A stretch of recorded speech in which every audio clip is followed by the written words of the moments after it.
Kasi sino ba naman ang makikinig sa presidente ng Pilipinas na alam naman nila ng lahat ay nag-host ng 17 EDCA sites. So Hindi lang yun. bias nandyan na eh. Kaya siyempre yung kabila sabi, sino ba yan? Sino ba yan? Nandun siya ngayon sa UN.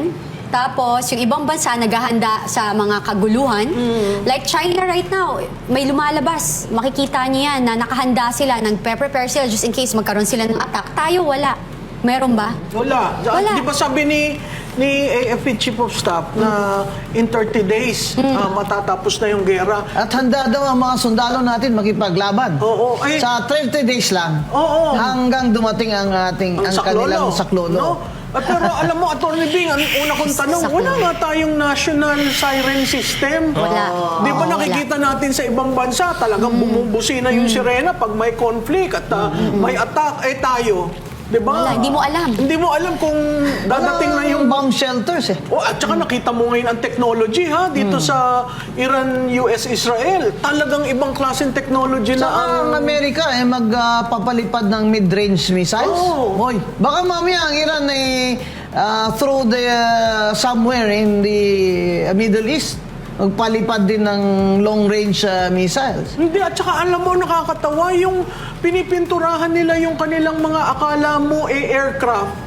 Pero pintura lang yon na pinalilipad na decoy. Tapos ang bumabaril, milyon-milyon na armaments ng US. Yes. Kaya makikita mo yung parang David and Goliath pa rin yung labanan sa Middle East. Pero talagang matindi rin ng Iran, no? Matindi rin ang kanilang pakibakbakan na sana naman dumating na rin dun sa kapayapaan dahil napakahirap sa mundo. At surely ang kapayapaan na yan sa digmaang ito ay hindi manggagaling sa mga pahiwatig o request ni BBM. Kasi sino ba naman ang makikinig sa presidente ng Pilipinas na alam naman nila ng lahat ay nag-host ng 17 EDCA sites. So Hindi lang yun. bias nandyan na eh. Kaya siyempre yung kabila sabi, sino ba yan? Sino ba yan? Di ba? So ang ano natin is this conflict looks like if this lasts longer than 30 days, we are in trouble. Yeah, Yeah, at saka definitely. I think kasi hindi nila alam ano ibig sabihin ng EDCA site. Ikaw, Combi, tsaka Prof. Malu, para maintindihan ng ating mga kababayan, ano ba ang EDCA? Ayan, Malo. Ayan, Diba? alam mo, Importante yan eh. Ang EDCA sites is supposed to be a non-military use of our land jurisdiction, no? Na kunyari, hindi military bases. Oo. So, kasi na-abrogate na natin yung US military bases nung Time ni 1990s. Oo. Wala na yan. Wala na ang Subic at Clark. Ngayon po, naglagay sila ng certain areas sa West Seaboard facing South China Sea in Taiwan.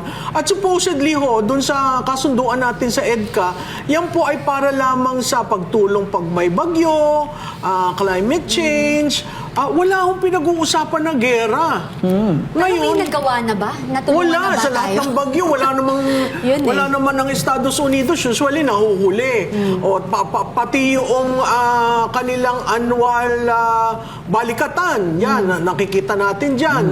Yan po yung mga EDCA sites. natututunan ng US Army, hindi ang Pilipinas. Kahit nga yung pagtetest ng protocol sa mga labanan sa Muslim nations, dito yung tinetest sa atin.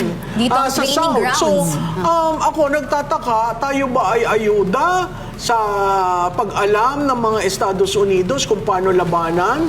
O parte tayo ng forward facility ng Estados Unidos sa ating region? And that will be interpreted by Iran and allies. Yes. Not by BBM. Yeah. Not by the US.